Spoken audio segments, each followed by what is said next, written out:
मेहनत इतनी करो कि किस्मत भी बोल उठे। ले लो बेटा, यह तुम्हारा ही हक का है। नमस्कार, मैं ज्योतिषाचार्य अभिषेक तिवारी आपका अपना YouTube channel astro Abhishek Tiwari में हार्दिक स्वागत एवं अभिनंदन करता हूं।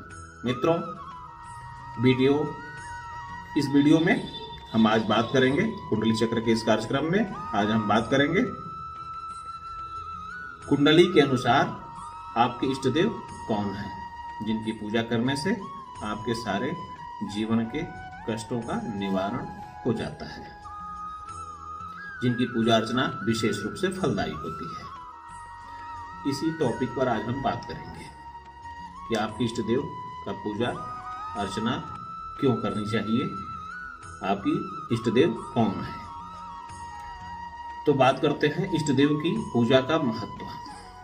यूं तो हम अपनी इच्छा और श्रद्धा के अनुसार किसी भी देवी देवता की पूजा कर सकते हैं, लेकिन अपने इष्ट की पूजा करना विशेष रूप से महत्वपूर्ण होता है, क्योंकि उनका संबंध हमारे कर्मों से और हमारे जीवन से होता है। यदि व्यक्ति को जीवन में सफलता अर्जित करनी है तो उनका इष्ट प्रबल होना चाहिए। अर्थात कहने का मतलब यह है कि उनका इष्ट उनसे प्रसन्न होना चाहिए, और इसीलिए आपको भी इसके माध्यम से अपने इष्ट को जानकर उनकी उपासना करना चाहिए। इष्ट देव की पूजा अर्चना करने से हमारे आत्मबल में वृद्धि होती है, और हमारे कुंडली में चाहे कितने भी ग्रह दोष मौजूद हों, हमारे इष्ट देव यदि हमसे प्रसन्न हैं तो यह सभी दोष हमें अधिक परेशान नहीं करते हैं। कुंडली से जाने कौन है आपके इष्ट देव। भारतीय संस्कृति ज्ञान, कर्म और भक्ति का संगम है। इनकी अपनी महत्ता है, और कोई ज्ञान के आधार पर अपनी भक्ति का मार्ग ढूंढता है, तो कोई कर्म को अपना माध्यम बनाता है, तो कोई भक्ति भाव को आधार बनाकर मुक्ति पाना चाहता है। ज्ञान, कर्म और भक्ति में भक्ति को सहज और शीघ्र प्राप्ति वाला मार्ग बताया गया है।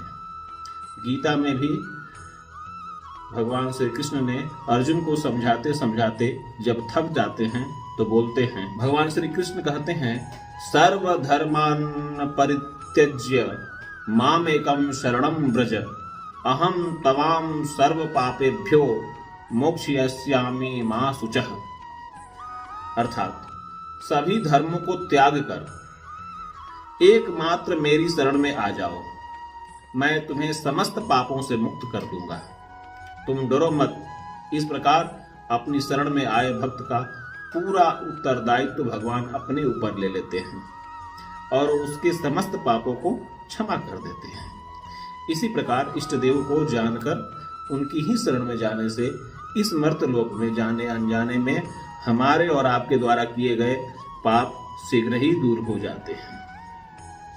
कैसे करें इष्ट देव की पहचान? अपनी कुंडली के माध्यम से। भक्ति और आध्यात्म से जुड़े अधिकांश लोगों के मन में हमेशा यह प्रश्न उठते रहता है कि मेरा इष्ट देव कौन है और हमें किस देवता की पूजा अर्चना विशेष रूप से करनी चाहिए।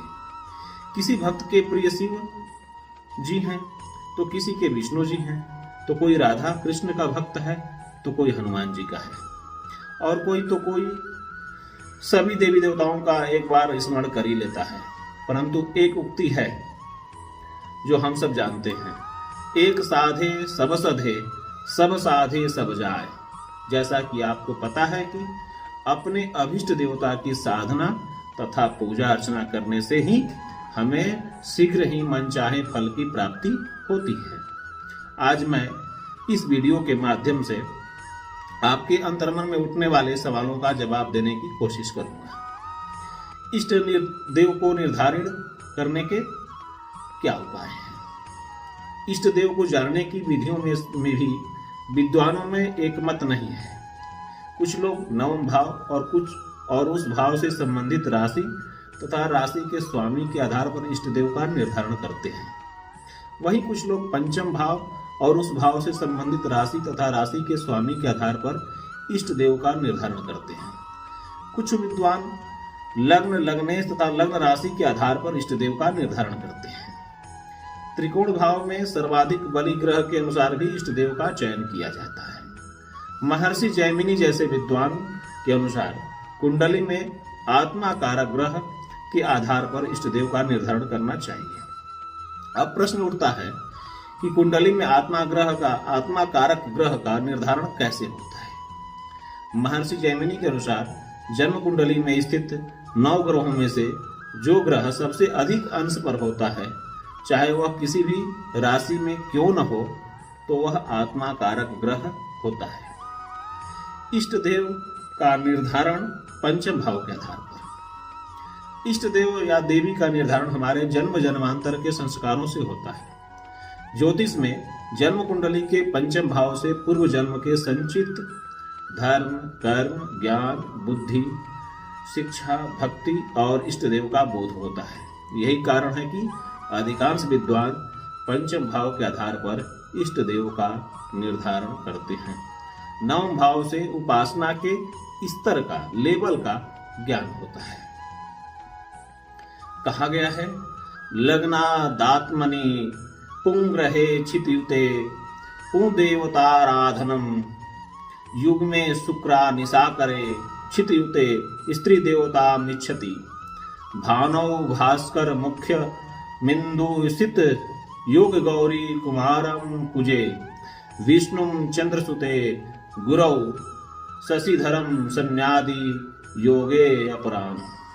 अर्थात लग्न से पंचम भाव पुरुष ग्रह से युक्त अथवा दृष्ट हो तो पुरुष देवता की आराधना करनी चाहिए, और यदि पंचम भाव की राशि समराशि हो, शुक्र और चंद्रमा से युक्त या दृष्ट हो, तब स्त्री देवता की आराधना करनी चाहिए। और यदि पंचम भाव में सूर्य हो तो सूर्य भगवान की, यदि चंद्रमा या शुक्र हो तो गौरी की, यदि मंगल हो तो कार्तिकेय, गणेश और हनुमान की, बुध हो तो भगवान विष्णु की, और गुरु हो तो शिव की आराधना करें।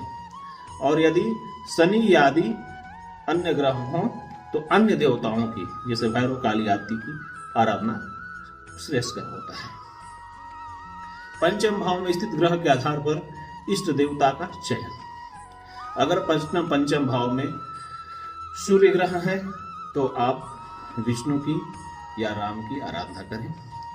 चंद्रमा है तो शिव की, पार्वती की या लक्ष्मी जी की, गौरी जी या दुर्गा जी की आराधना करें। अगर पंचम भाव में मंगल हो तो हनुमान जी, कार्तिकेय जी या श्री गणेश जी की आराधना करें, विशेष फलदायी होगा। यदि पंचम भाव में बुध हो तो गणेश भगवान की आराधना आपके लिए ठीक रहेगा। बृहस्पति हो पंचम भाव में तो ब्रह्मा, विष्णु या वामन भगवान की आराधना करें। शुक्र हो तो महालक्ष्मी या महागौरी की आराधना करें। अगर शनि हो तो भैरव, हनुमान जी या कुर्म भगवान की आराधना करें। यदि राहु हो तो दुर्गा की या भैरव की आराधना करनी चाहिए। केतु हो तो भगवान गणेश की या दुर्गा की आराधना श्रेष्ठकर होता है। अब मान लीजिए कि पंचम भाव में कोई ग्रह हो ही नहीं, तो उसके राशि स्वामी के अनुसार ही हम यह निर्णय लेते हैं।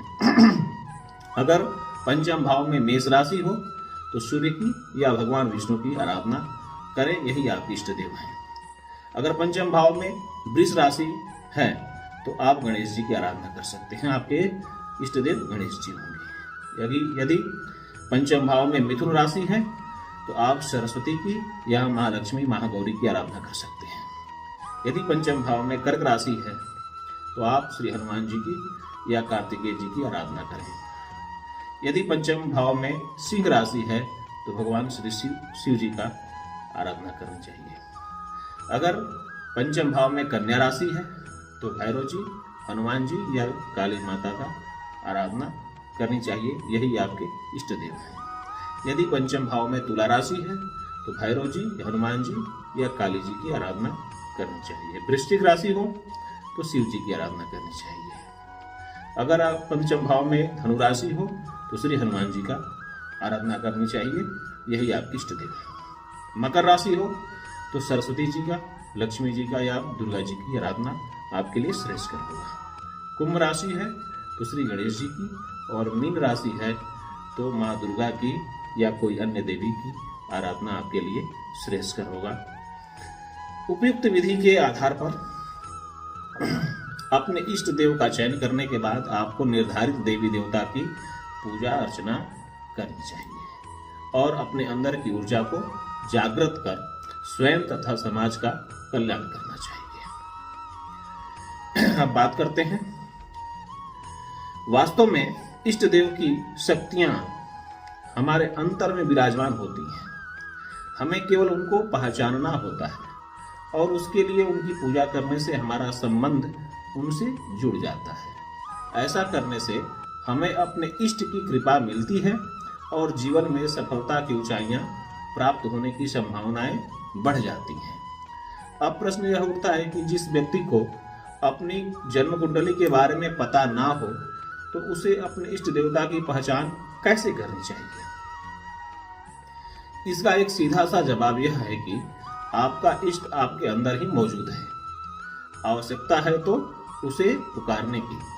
जब कभी बिना किसी कारण आपका मन ईश्वर के किसी भी रूप के बारे में, किसी स्वरूप के बारे में सबसे अधिक आकर्षित होता है या किसी देवी अथवा देवता की विशेष पूजा करने की और आपका मन ललायित होता है, तो आपको उस वक्त समझने की जरूरत है कि वही आपके इष्ट देवता अथवा कुल देवता देवी हैं और उनकी आराधना करके आप अपने जीवन को की समस्त समस्याओं से मुक्ति पा सकते हैं। हम आशा करते हैं कि हमारा इष्ट देवता इस माध्यम से आपके इष्ट देवता कौन है इसमें आपको मदद मिलेगी। आप अपने इष्ट देवी देवताओं को जानकर और उनकी उपासना करके अपने जीवन को सफल बनाने में कामयाब होंगे। मित्रों, हम अंत में बात करते हैं कि आप इस वीडियो को ज़्यादा से ज़्यादा शेयर, लाइक एवं सब्सक्राइब करें। अगर पहली बार देख रहे हैं तो सब्सक्राइब अवश्य कर दें, बेल आइकन को प्रेस कर दें जिससे नोटिफिकेशन मिलता रहे और मेरी वीडियो आपके पास पहुंचती रहे। आप इस वीडियो को शेयर करें, लाइक करें और इसका लाभ उठाएं और अपने दोस्तों, परिचितों, मित्रों को भी शेयर करें जिससे उनको भी इसका लाभ मिल सके। अब मिलेंगे अगली वीडियो में, तब तक के लिए नमस्कार।